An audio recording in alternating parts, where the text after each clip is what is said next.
Recreational and medical cannabis are still illegal in Tennessee, but people are still getting legally high. How?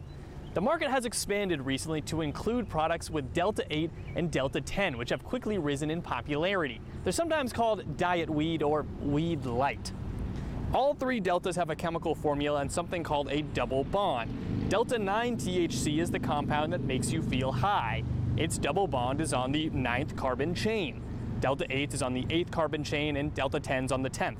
These still create a psychoactive effect, but it's less intense than Delta 9. Delta 8, a little bit less. It's about 70% as potent as Delta 9.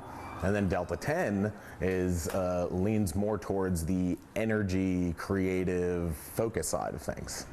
The deltas had virtually no regulation as companies grew and produced them, but now the governor just signed off on legislation to change that.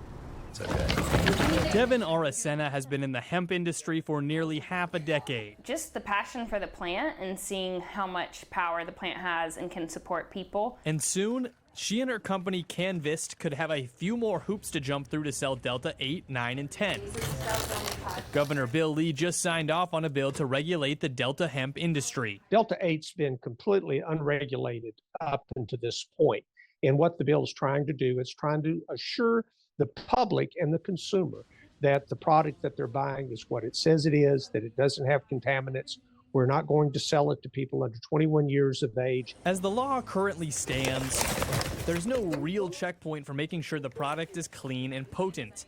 The bill will essentially set parameters around inspection and packaging. Companies will have to undergo testing from a third-party lab. Basic food grade things, the same standards you would want to see your packaged food in a grocery store be held to, we're going to hold these products to it as well. Now, you might think this would frustrate hemp companies, but actually, for most, it's the exact opposite. I consider it a big win for the state. In fact, Aracena helped draft the legislation. It originally started as a complete ban of the deltas before she and other hemp companies came in. We started off to where you had one side that says, let's do nothing.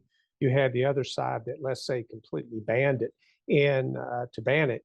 And by working together, we were able to meet in the middle. Cannabis is still illegal in Tennessee, and Aracena points out the regulations wouldn't be necessary if the state just legalized it.